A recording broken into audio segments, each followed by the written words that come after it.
عليكم ورحمة الله وبركاته.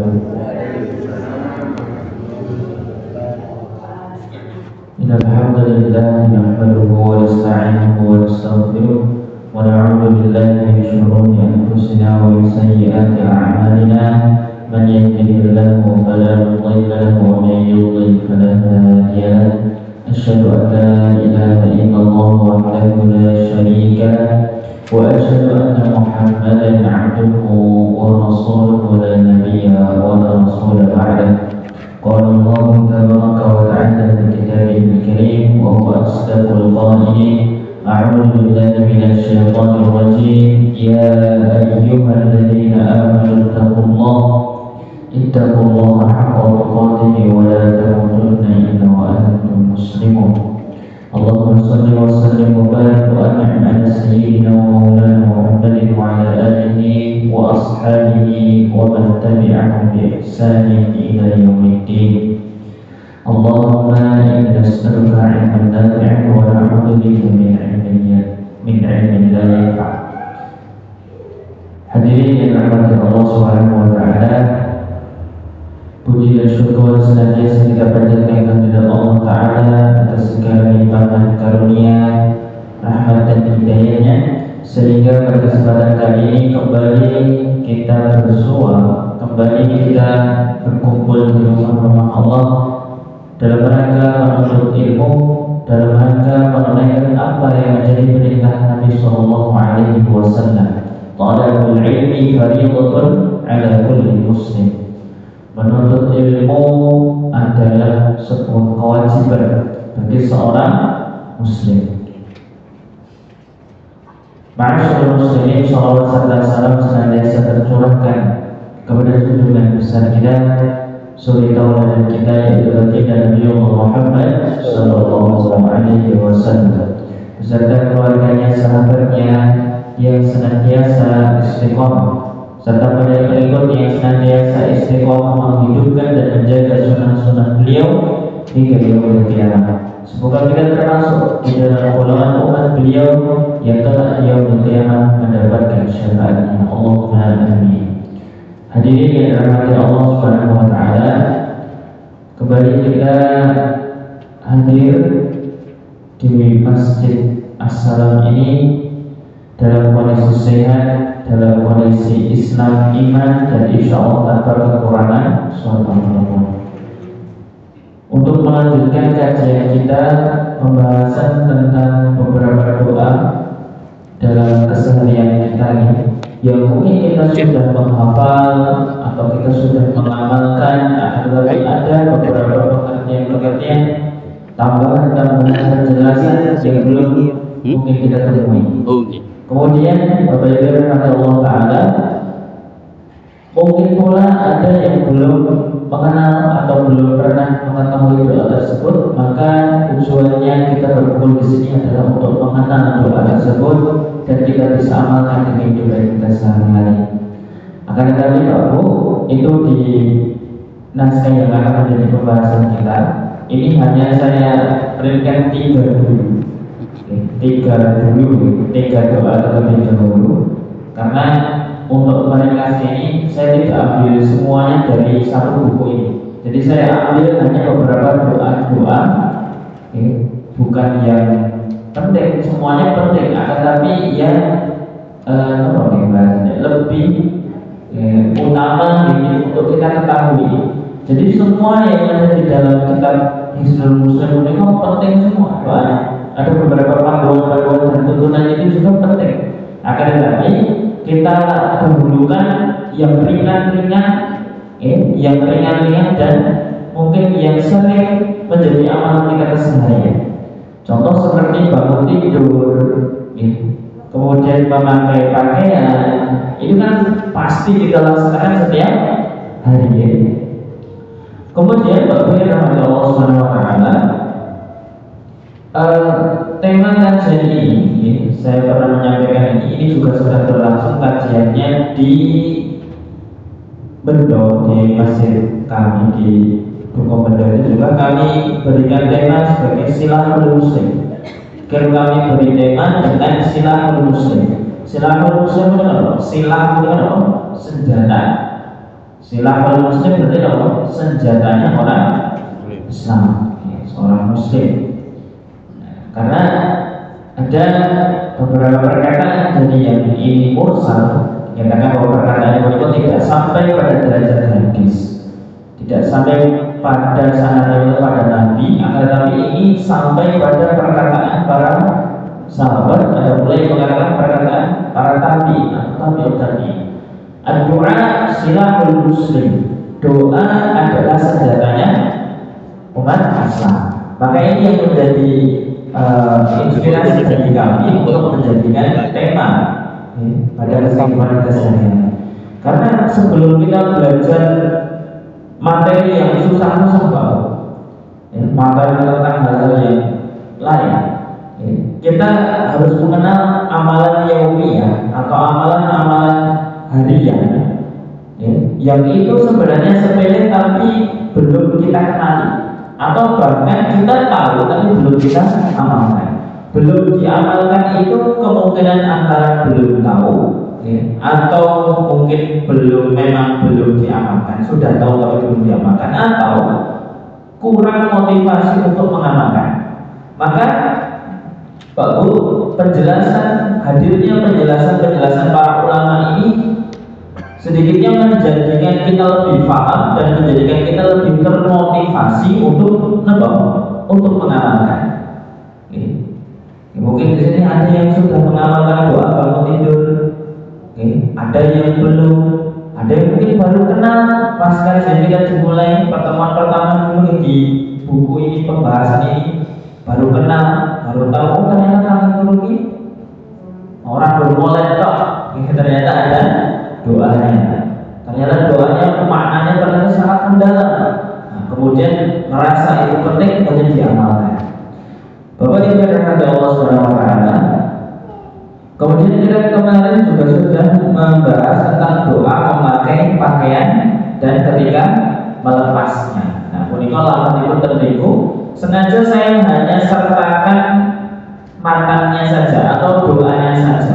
Karena tujuannya nanti tak tambahi penjelasannya dengan terlalu panjang, dan mungkin untuk fokusnya nanti lebih kurang. Tapi kalau seperti ini harapannya bisa itu sudah kita bahas dari kemarin.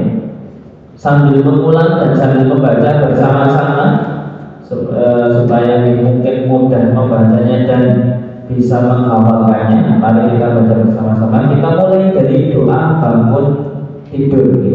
Mau kita memilih surga kali tiga.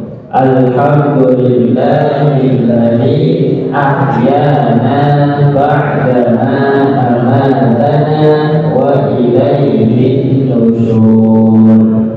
Sampai selesai? Sampai. Doa yang kedua itu adalah doa memakai pakaian dan ketika melepasnya. Ketika memakai pakaian, hendaknya seseorang membaca mohon sarang-sarang surga kali tiga. Alhamdulillahilladzi kasani hadzauban wa razaqani min ghairi haulin minni wa la quwwata. Kemudian ketika melepas pakaian hendaknya membaca apa? Bismillah. Justru ketika melepasnya adalah Bismillah. Karena di situ ada beberapa makna atau beberapa fadilah. Di antaranya ketika pakaian yang dilepas dengan mengucap basmalah, pakaian tersebut tidak tersentuh setan. Kemudian aurat manusia yang kalau itu terbuka ketika dia menanggalkan atau melepas bajunya, otomatis kan aurat terbuka. Yang menghalangi syaitan atau jin itu tidak bisa melihat aurat kita adalah bacaan Bismillah. Jadi dengan melepas mukena ketika di rumah atau mungkin ajeng saleh, kita mau sholat Bismillah. Bapak Ibu yang dirahmati Allah Subhanahu wa taala, masih terkait dengan pakaian. Sebenarnya tadi saya hendak memasukkan doa ketika memakai pakaian baru. Tapi karena mungkin panjang, saya sudah terlanjur memasukkan doa bagi yang mengenakan pakaian baru. Maksudnya adalah ketika kita melihat saudara kita, teman kita, rekan kita memiliki pakaian baru, kemudian dipakai, kita melihat ternyata waktu ada doanya. Boten kok tanggane nganggo klambinya kowe anyar, ora kok wawe-wawe. Oh, klambinya utang gimana kowe, misalnya gitu, tapi ada doanya. Oke, kan kadang gitu, utangnya akeh klambine anyar terus. Tapi tidak, di sini kita diajarkan oleh Nabi Muhammad SAW ketika ada melihat saudara kita memakai pakaian baru, kita diajarkan beberapa doa. Yang pertama, kalau jangan cek itu salah, salahnya di sini. Harusnya itu beli wa yuflihullah. Saya baru sadar tadi ngetiknya itu dengan coba menawi dengan betul pulpen atau pensil dengan coret di situ. Harusnya itu beli wa yuflihullah. T-nya itu wa yuflih diganti Y, menawi dengan memperhatikannya di latinnya itu diganti Y. Kemudian kalau di Arabnya itu titik yang di atas itu dipindah bawah wa yuflihullah.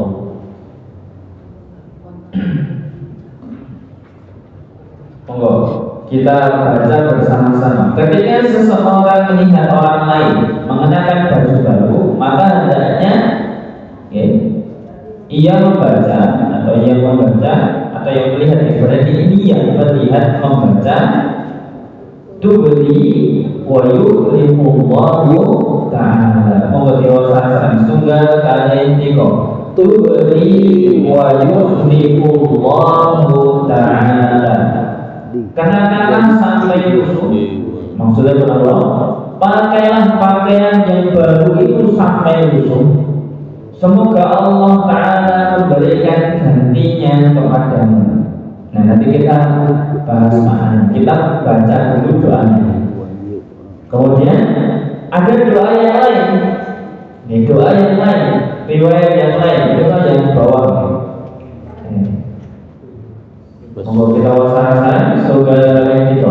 Ilbas jadidan wa ish hamidan wa mut syahidan. Mulai ilbas jadidan wa ish hamidan wa mut syahidan. Berpakaianlah yang baru, hiduplah dengan terpuji, dan matilah dalam keadaan syahid.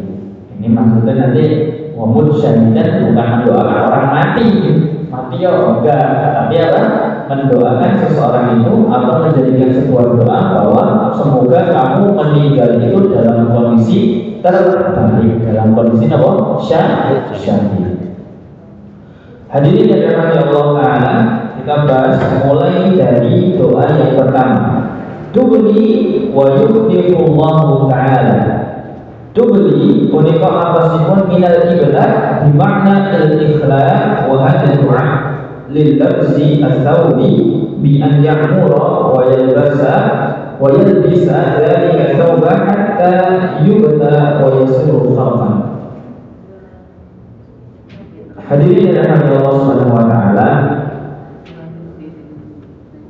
pakaian tersebut karena pakaian itu bisa walaupun tidak pasti, tapi akhlak seseorang itu bisa dinilai dari beberapa faktor. Di antaranya adalah pakaian. Walau atau meskipun tidak bisa kita menjadikan itu patokan utama, tapi itu bisa menjadi salah satu pertimbangan seseorang ini sopan, seseorang ini berakhlak atau tidak. Itu dilihat dari apa? Pakaian. Ya, coba ketika seseorang itu pakaian ada Allah Subhanahu wa taala, karena akhlak nanti luas nih. Akhlak berupa tingkah laku, berupa sopan santun, berupa penampilan, ucapan, pandangan dan lain sebagainya. Tidak bisa kita mengatakan akhlak itu hanya dilihat dari baju tok, tak bisa. Buktinya baju rapi, dasinan, wangi, ya korupsi. Gimana? Nah, itu sing tiang menika wis kanggo suwek-suwek kaya ngepang, tapi akhlaknya masya Allah sopan santun, ingkang lakune mah sok kadang malah luwih jeni nggih, kados gendho-gendho niku malah luwih sopan dibandingkan orang-orang yang lainnya. Kadang itu sing ngaji lambene koko, nganggo peci, tasbih, neker-neker itu melakukannya terus kayak dedek-dedeknya, tapi ngomongnya oke. Ada benar, bajunya luar biasa, bajunya luar biasa, wangi, bagus, sopan, terus kayak Pak Kaji Tapi ketika berbicara keluar dari mulutnya itu kalimat-kalimat yang nyelekit, bahkan cenderung pada keburukan. Tidak mencerminkan bajunya. Maka ketika mencerminkan kepada seseorang itu, baju pakaian itu bukan pertimbangan utama, tapi salah satu ciri, bukan ciri utama, tapi salah satu ciri. Bukan berarti seseorang kemudian terus terang, berarti kambingnya bahannya terbatas. You can see bajunya apa? Bajunya itu tidak memenuhi kaidah syariat, kemudian dia berlaku sopan, kemudian kita tidak kemudian mengatakan dia adalah orang yang benar, buatan. Mungkin ada sisi benar dan ada sisi yang salah. Maka di sini kita doakan, pakailah pakaian ini sampai kusut. Maksudnya apa? Pakaian ini, pakailah hingga pakaian ini menjadi cerminan dirimu. Cerminan, misalkan pakaian adalah pakaian yang bagus, pakaian yang sopan, maka jangan hanya berhenti pada pakaian, tapi bawalah itu pada sifatmu juga.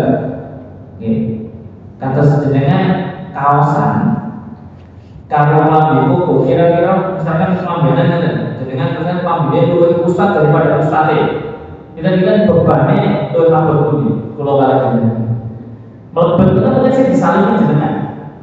Pensiunan jubahan mungkin penampilannya itu ustaz banget, jenggote bawa dalam satu ciri penting ini ya, pakaiannya berbiasa, sarungnya tepil misalnya, sarungnya biasa. Nah seperti itu. Saya pernah merasakan hal tersebut ketika saya hanya modal pakaian. Dulu saya ini pun ngaji modal pakaian, pakaiannya pakaian. Saya pernah diberi kajian sama kakak saya itu jubah. Saya pakai jubah, baru dijeluk ustaz, wabote tenan. Wabote ternyata modal klambi wis iso dadi ustaz. Nanti kira-kira baju itu bisa menjadi bisa menjadi lambang, bisa menjadi simbol seseorang. Tapi bukan berarti itu menjadi patokan utama. Bukti ini tadi, saya jubahan ternyata bungkul. Enak betul? Jubahan atau mungkin pecinan, sarungan ternyata mencabuli santriwati. Kayak ini gelar ini itu bukan menjadi sebuah patokan. Atau jadi Pak Wira Allah SWT, kita berharap ketika kita membaca seperti doa ini pada teman kita yang memakai pakaian yang baru, harapannya adalah kita mendoakan bahwa baju itu tidak hanya menjadi simbol dia adalah orang yang dilihat terhormat dari segi fashionnya saja, tapi kita berharap semoga Allah menjadikannya orang yang baik sebaik bajunya. Jadi apik jowo jero sifatnya mereka saya yo casingnya yo jerunani, jadi seperti itu maknanya. Hadirin dan hati Allah Subhanahu wa taala. Kemudian wa yuhlikullahu taala, sampai Allah menggantikan baju tersebut, sehingga Allah taala memberikan gantinya kepadamu. Jadi baju itu harapannya menempel dalam dirinya, bertambah pula kebaikannya, dan semoga Allah berikan ganti kebaikan yang lain yang lebih baik lagi. Maknanya adalah semoga kebaikan itu senantiasa melekat kepadamu.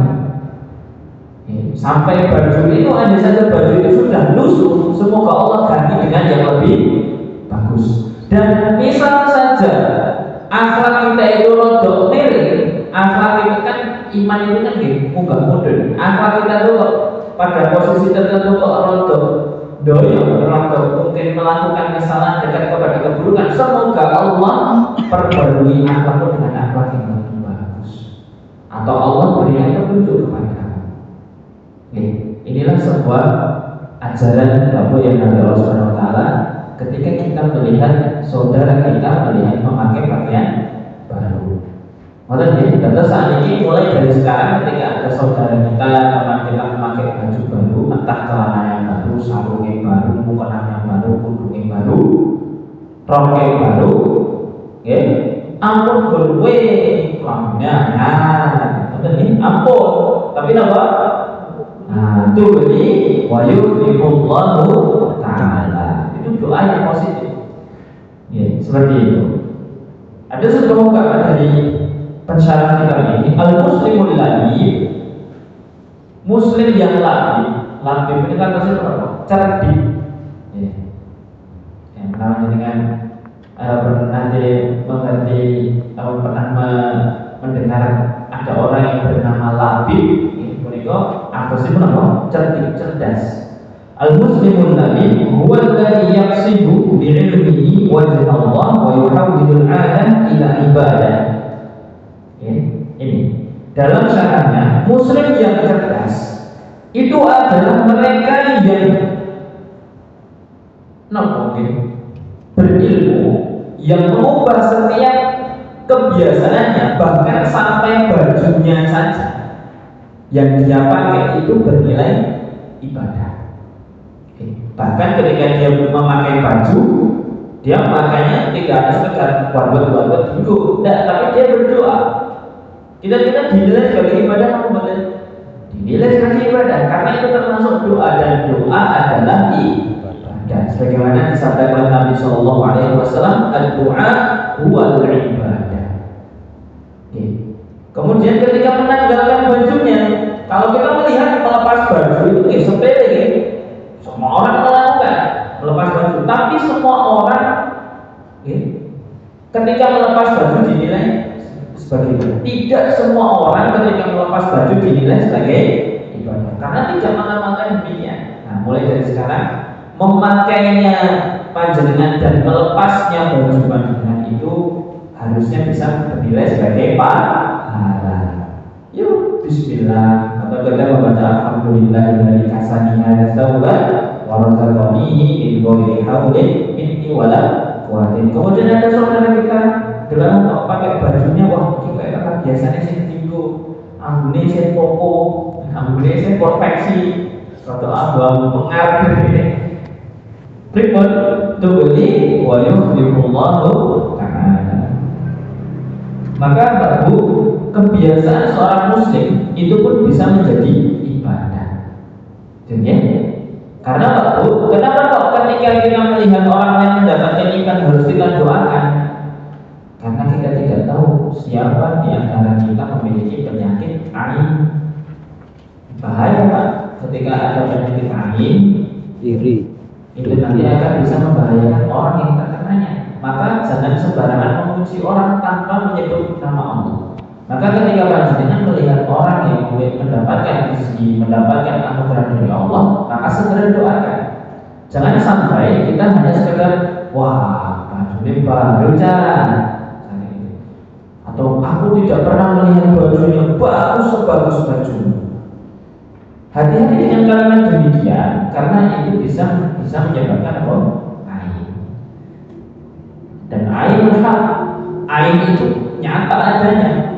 Bahkan sahabat dahulu ketika beliau ini, sahabat ini melepaskan bajunya, kemudian ada seorang sahabat yang melihat sahabat ini memiliki kulitan yang putih. putih, resik, pokoknya ganteng gitu. Kemudian sahabat ini mengatakan apa? Memuji orang lain, niatnya memuji. Aku belum pernah melihat kulit seputih kulit orang itu. Akhirnya yang dipuji tadi langsung geletak semangkuk dan dikatakan bahwa orang ini terkena. Nah, ternyata yang memuji ini adalah orang yang memiliki penyakit ain. Ain itu di atas hasad. Kalau orang hasad itu belum tentu ain. Kalau orang ain itu sedikitnya memiliki penyakit hasad. Hasad itu kan apa? Dengki. Kayaknya muji, kayaknya mengagumi, tapi itu hanya melewati lisan saja, tapi dalam hatinya beda. Maka waktu dalam pembahasan ini, dan saya tidak mau membahas terlalu mendalam dan melebar dalam pembahasan ini, tapi yang jelas ketika kita melihat orang-orang di antara kita memiliki atau mendapatkan kenikmatan dari Allah Ta'ala, maka doakan. Entah kita doakan keberkahannya atau doakan kebaikan yang lainnya. Tetangga kita mendapatkan nikmat berupa mobil baru, maka doakan keberkahan baginya. Ada nanti doa. Kemudian ada tetangga kita yang mungkin dagangannya laris atau mungkin mendapatkan nikmat yang tidak kita miliki, maka kita doakan kebaikan bagi mereka. Termasuk ketika seseorang itu memakai pakaian baru, dengan doakan. Ojo berdita kalau itu punya di rebone piro diskon piro, jangan doakan dulu. Ojo langsung pengen sih, didoakan dulu. Itu seperti itu. Ma'asyiral muslimin rahimakumullah. Fayaqsidu bila basitahu bil jadid aw ghairihi idhar athar ni'matin ni'matillahi 'alaihi wa ghairu dzalika min an-niyat as-salihah. Jadi memakai pakaian yang bagus itu adalah bentuk atau wujud seseorang itu mensyukuri nikmat Allah. Dan kita pun berbahagia ketika seseorang mendapatkan nikmat Allah. Jadi orang yang ketika memakai pakaian baru itu bersyukur atas nikmat Allah, kita yang melihat seseorang memakai pakaian baru, kita ikut bahagia. Dengan tujuannya orang yang ketika mendapatkan nikmat itu bersyukur, dia terhindar dari penyakit hati yang namanya kufur. Orang yang melihat orang mendapatkan nikmat kemudian ikut bahagia, itu dia setidaknya menyelamatkan dirinya dari penyakit hasad. Ikut doakan. Atau kita sebutnya Masya Allah, tabarakallah. Atau Masya Allah, barakallahu fiikum. Itu doakan keberkahan. Karena keberkahan akan mendekatkan seseorang pada kebaikan. Siapapun itu, terlebih saudara-saudara kita sesama muslim, kita doakan. Itu baik. Bapak Ibu dan Allah Subhanahu wa taala. Nabi sallallahu alaihi wasallam bersabda, "Inna Allah ta'ala yuhibbu an yara athara ni'matihi 'ala 'abdihi." Allah itu sangat senang, bahagianya Allah jangan dibayangkan bahagianya seperti makhluk. Tapi Allah sangat senang melihat seorang hamba itu mendapatkan nikmat. Ada bekas-bekas nikmat, tanda-tanda seseorang itu mendapatkan nikmatnya Allah. Dan tanda-tanda yang Allah sukai adalah mereka ketika diberikan nikmat bersyukur. Orang yang melihat orang mendapatkan nikmat ikut bahagia. Dan nanti juga ada doanya ketika ada seseorang itu mendapatkan nikmat. Di antaranya adalah doa seperti ini. Ada juga doa agar diberikan lebih baik daripada orang yang mendapatkan nikmat tersebut. Itu ya. Kemudian jangan disalahartikan Pak Bu. Ini kita kembali, saya tarik lagi pada pembahasan pakaian baru. Jangan kemudian kita menganggap seseorang yang memakai pakaian bagus itu sombong buatan. Oh kan tahu lambinya apa sombong, enggak lulu. Biasanya sih ngomong sombong kuwi pengen duwe lambi kaya wong liya. Aku mau kenal, sholat mau kenal gonta ganti lho piye, mau kenal masuk setahun pisan kuwi terus kan boten dong. Nah, boten tahu kelambi mesti kelambine sing ngene sing ngono. Ya terserah seseorang itu kan pakaian itu kan kebutuhan bagi seseorang dan seseorang kan belanja sesuai dengan kemampuan asalkan tidak berlebihan saja. Kita sebagai orang lain itu memandangnya dengan pandangan biasa saja. Kalau baru ya tidak diajarkan. Jangan sampai kita melihat nikmat orang lain itu dengan pandangan hasad atau iri. Ampun baik. Kemudian Bapak Ibu yang dirahmati Allah Subhanahu wa taala, Allah itu mencintai sesuatu yang indah. Inna Allaha jamilun yuhibbul jamal. Sesungguhnya Allah itu maha indah dan Allah itu mencintai sesuatu yang indah. Maka kalau kita memakai pakaian, ya pakai pakaian yang terbaik. Anjir termasuk ya pakai pakaian terbaik. Jangan ada parfum yang pakai parfum yang terbaik. Misalkan ajang ibadah itu pakai pakaian terbaik. Orang kita kadang mau bertamu, mau kemana saja kita pakai pakaian yang terbaik. Itu kalau kita bisa bayangkan. Pakaian yang terbaik itu apakah pakaian terbaik itu harus mahal, harus paling superior, dan harus yang lebih baik daripada mudah. Jangan pandang lemari pandangan itu bajunya yang paling baik itu yang bisa layak kita gunakan ke masjid, jangan pakai. Gamisnya yang paling bagus itu yang mana? Atau bapak-bapak yang jubahnya paling bagus yang mana? Gamisnya atau mungkin kemejanya paling bagus yang mana? Pentingnya kita memakai pakaian yang layak dan kita juga menghindari pakaian-pakaian yang tidak baik. Yang tidak baik itu bisa berarti pakaian itu tidak layak dipakai secara wujud atau secara kualitas. Kemudian doa yang selanjutnya adalah baku ilbas jadidan. Ilbas jadidan berkata semua berpakaianlah yang baru, wa'ish hamidan, dan hiduplah dengan terpuji, wamut syahidan, dan matilah dalam keadaan syahid. Ilbas jadidan doa visi wajil amr dan yalbisahullahu thawban jadidan. Doa ini bentuknya adalah kata perintah.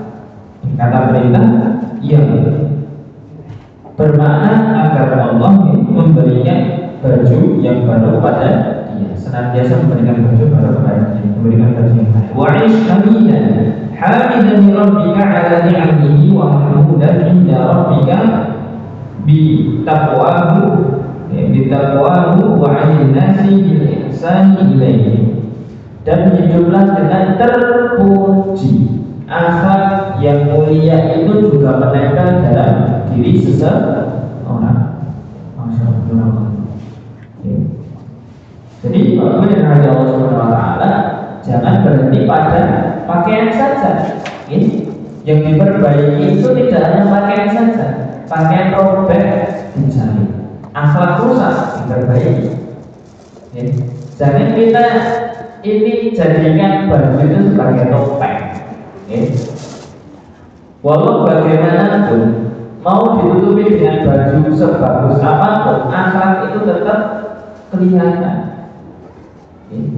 Ajak nganggo klambi rapi serapi apapun, penampilan sealim apapun, akhlak seseorang tetaplah akhlak seseorang.